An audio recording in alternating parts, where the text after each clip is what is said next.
Hello, and welcome to another episode of Marketing with Paul. Today, I bring you the OnePlus Nord N10 5G, a brand which I have no prior experience in. Let's take a look at it.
Released in November 2020, this phone was hoping to help in 2021 with 5G. Now, right away before we delve into the content, you guys know it's something that right away I immediately notice is a very, very high quality box. You only get one first impression, and this phone definitely hits it on the head. And the box, besides the phone, I'm gonna put that aside for right now, we got the necessary paperwork. We get a SIM card, as this is a Metro by T-Mobile SIM, a Metro by T-Mobile phone. We also get a SIM ejector tool, along with a welcome start guide and terms and conditions.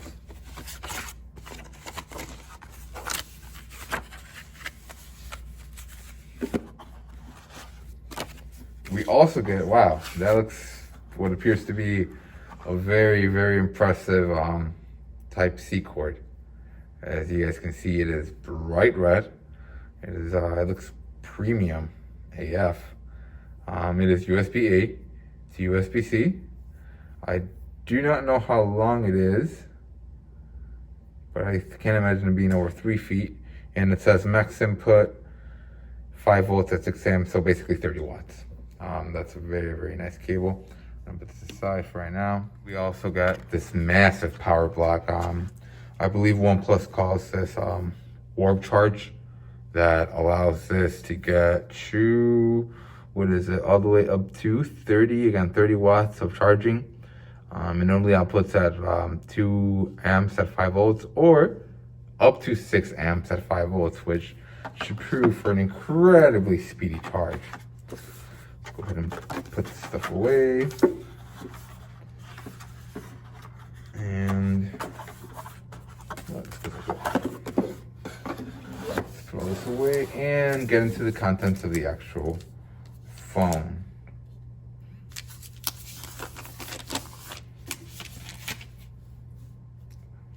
So right away, this is man, this feels great. This feels nice in the hand. This one feels perfectly balanced. It comes in at 190 grams. That feels really nice. It has a really nice and shiny display. I haven't covered up the IMEI, and there it goes at the bottom, but I need to cover that up. But anyway, it's a very nice shiny display. I'm gonna have to put a sticker on that so you guys can see it a little bit better. But it's really, really nice. Like it's just a great looking phone. Up here at the front, we have a 1080 by 2400 90 hertz IPS display.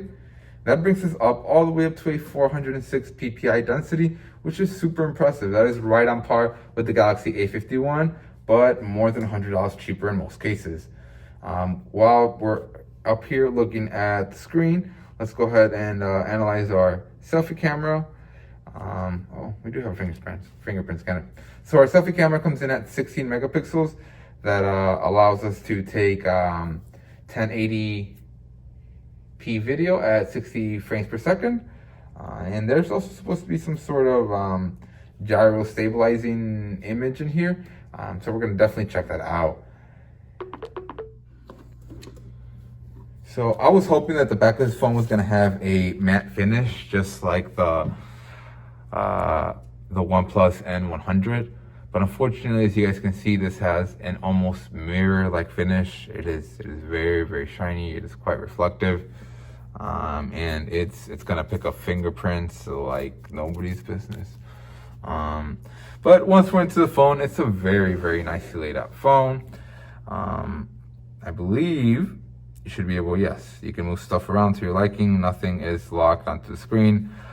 We do get Android 10.0 right out of the gate. However, OnePlus has their own user interface. I believe it is called Oxygen, and they are running Oxygen 10.5 at this time. Yes, Oxygen 10.5.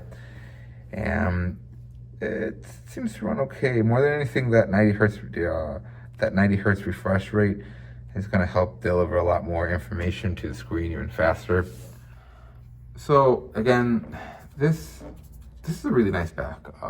It's really nice. It's really reflective.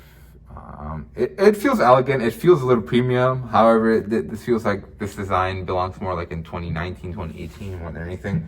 And while we're back here, let's go ahead and look at our our seemingly impressive camera array. Up here we have a 64 megapixel wide angle lens as our main camera.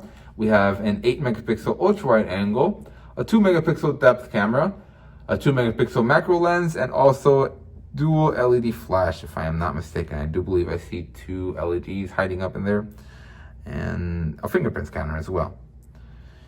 Inside the phone, we happen to have 128 gigabytes of storage, coupled to 6 gigabytes of RAM, and a 4300 milliamp hour battery.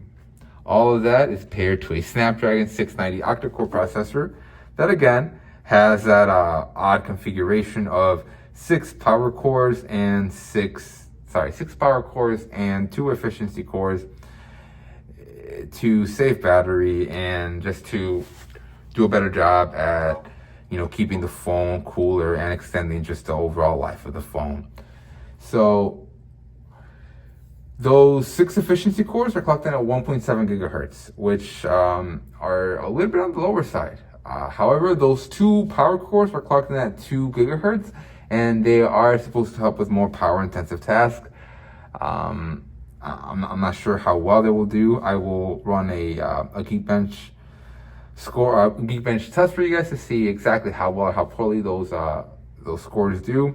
We are going to go ahead and see what some video on YouTube looks on this phone. Let's go ahead and try to see if we can turn up the streaming quality. We can turn up to all the way up to 1080p. Hopefully our internet is fast enough to handle that. I'm going to turn up the volume a little bit.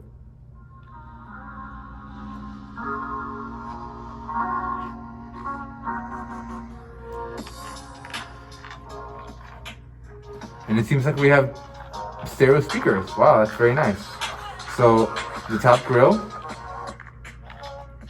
also functions as a speaker. besides the bottom one. That's very nice. The image quality is quite nice. That 1080p really definitely shines through. You guys can see there.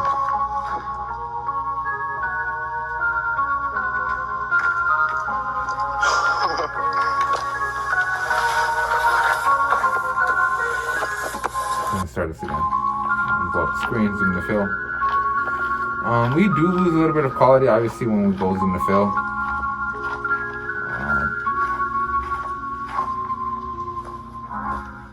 So now let's go ahead and try out that beautiful camera. Let's try to take a picture of our N10 box.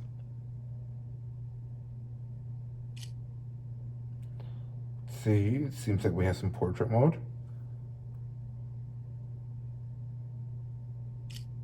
Okay. And then let's try to take, let's get out of there. Try to take some video. Oh, it's pretty close. That's fine actually. So we will try to see, I will play this back for you guys.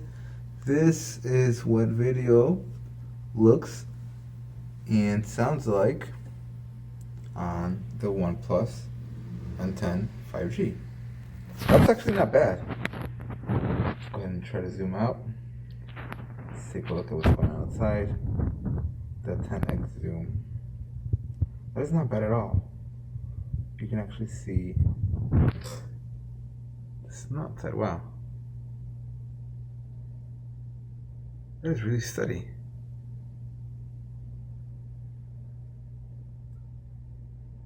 It's incredibly steady.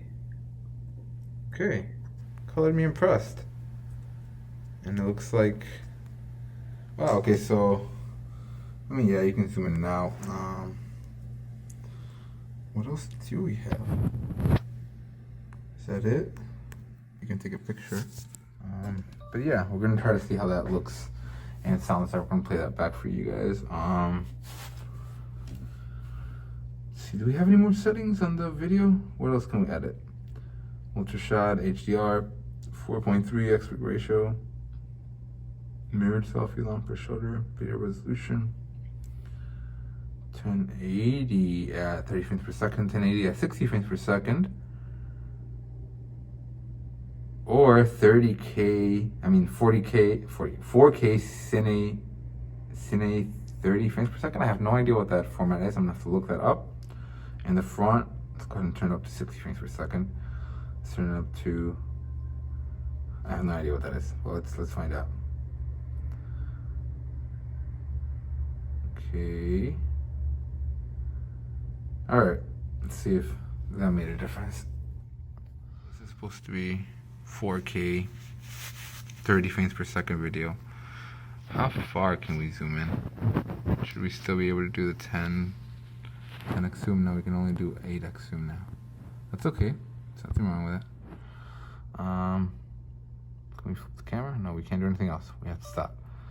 Let's go ahead and flip the camera. This is gonna be our selfie camera. That actually looks, that doesn't look bad at all.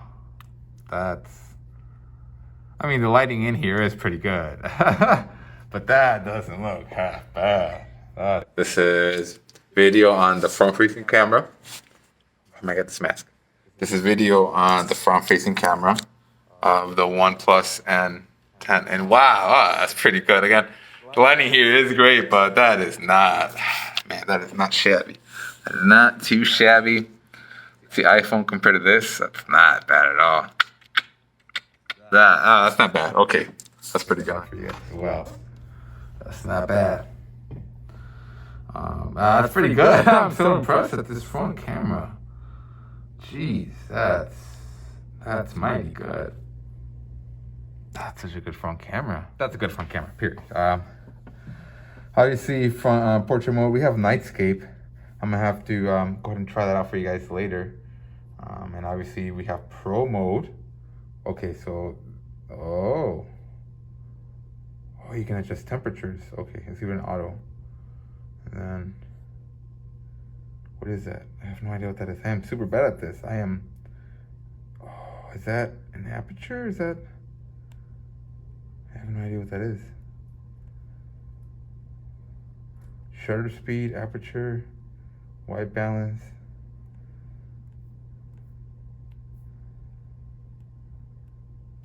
Wow, okay, that's not bad. I'm gonna have to like mess with this a little bit better. As I am not good at those. I really have to get better for you guys, and just yeah. Obviously the normal panoramic mode and the time lapse, but this new one, I guess that now there's slow motion in here, and I guess you should be able to record something like a piece of paper falling. Maybe that may not have worked as well as I thought. Let's go and try that. Maybe that falling works. Let's go and find that. Okay, allow. That's slow motion. Okay, that sort of works. Oh wow, so like 2 seconds will stretch all the way down to 32 seconds. Oh no, okay, so I guess we took the 2 videos. Never mind. Okay, so this is, so I guess that's a slow motion. Hey, at least you have slow motion, okay? A lot of other phones don't have any sort of slow motion.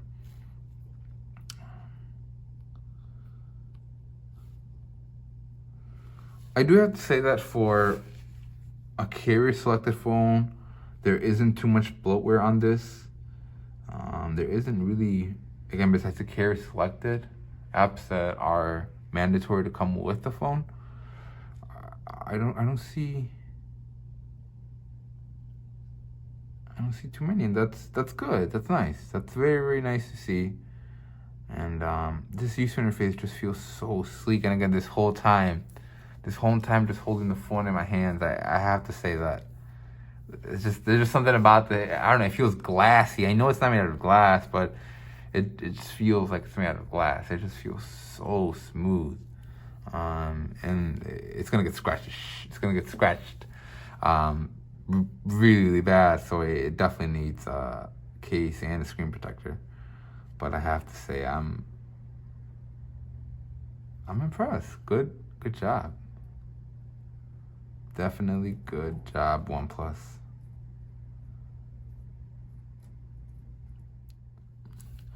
So I briefly forgot to mention the communications that we're running on this phone. Obviously, the biggest one being 5G that brings this phone into 2020, 2021. And we're also running Wi-Fi, I believe dual band Wi-Fi AC, Bluetooth 5.1, and we also have NFC. However, we still have USB-C 2.0 over here all the way at the bottom.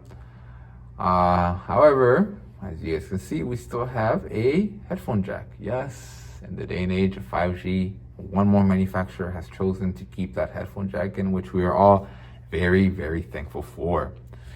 In addition to that, we also have another pinhole microphone down at the bottom and our speaker grill that is actually covered by actual wire mesh. I don't think, can you guys see that? Well, it's covered by wire mesh, and that's nice to see. On the right side of the phone, we have the power button all by itself, just how I like to see it. So that way you don't get it confused with the volume rockers, you're not getting confused with some sort of voice assistant. It's all by itself, you're not getting confused. I like that. Good job. At the very top of the phone, we got another pinhole microphone. And from the top, you can actually see the speaker grill that is for the earpiece as well as being an actual speaker, which is really, really nice to have dual speakers in a phone at this price range, or any price range, period.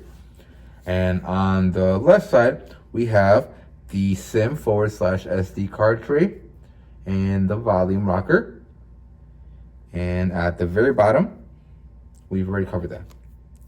And it seems like the 5G antennas are neatly tucked away, as this phone makes use of its plastic body to neatly hide away those 5G antennas. And of course, you guys know I couldn't wrap this up without running a Geekbench 5 test.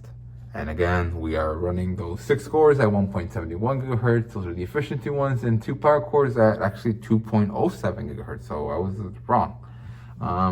So I will be back with you guys as soon as this is over. And it looks like we are done. So our Geekbench score brings us up to a whopping 610 on the single core. I'm starting to remember these a little bit better. I believe that is really, really good compared to that 200 that we got on the, I don't know what that was, or 180 on the Galaxy A21.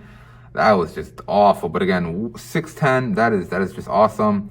And 1836 in the multi-core score. So 610 versus the OnePlus 8, which is just the flagship phone, at 897. That's not bad.